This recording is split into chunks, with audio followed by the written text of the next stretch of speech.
எங்கள் அம்மாவும் ஆஸ்பத்திரி கிளம்பிட்டோம். எங்கள் அம்மா வந்துட்டு அவங்க நேரடியாக இங்கேயே வந்துட்டாங்க. வாடா நான் கூட்டிகிட்டு போகிறேன் அவனை ஆஸ்பத்திரிக்கு அப்படின்னு சொல்லி அவங்க வந்துட்டாங்க. அதுக்கப்புறம் வந்துட்டு எங்கள் அம்மா சொன்னாங்க பீஸா சாப்பிடும் போல இருக்குன்னு சொன்னாங்க. அதுக்கு ஒரு ஆர்டர் பண்ணியாச்சு. அதுக்கப்புறம் அவர் தான் வெயிட் பண்ணேன்.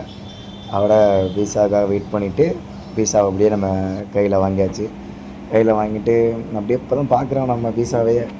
ஏன்னா வந்து எங்கள் அம்மாகிட்ட வந்து நான் ரொம்ப நாளாக சொல்லிட்டு இருந்தேன்ம்மா பீஸா சாப்பிடும் போல இருக்குமான்னு சொல்லிக்கிட்டு இருந்தேன். ஆனால் முன்னாடியே நான் ஒரு நாள் ஆர்டர் பண்ணி சாப்பிட்டா நல்லாவே இல்லை. அப்புறம் எங்கள் அம்மா கேட்டாங்க, டேய் ஆர்டர் பண்ணலான்டா அப்படின்னாங்க. எனக்கு ஆசை இல்லை. சரி ஒரு நாள் நம்ம தாய்க்கு நம்ம கையால் வாங்கி கொடுக்கலாம்ல அப்படின்னு ஆசைப்பட்டா கையில் நம்மக்கிட்ட காசே இல்லை சுத்தமாக.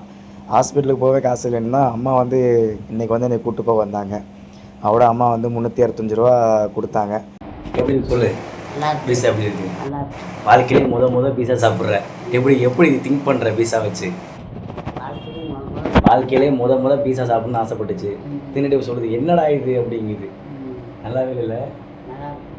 நல்லா இருக்குது ஆனால் கொஞ்சம் நல்லா இல்லை அப்படி தானே?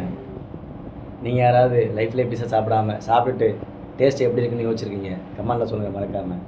இப்போ தான் எங்கள் அம்மா வந்து லைஃப்லேயே முத பீஸா சாப்பிட்றாங்க. நானும் வந்து என் லைஃப்லேயே ஒரு டைம் தான் சாப்பிட்ருக்கேன். இப்போ 2வது டைம் எங்கள் அம்மா கூட.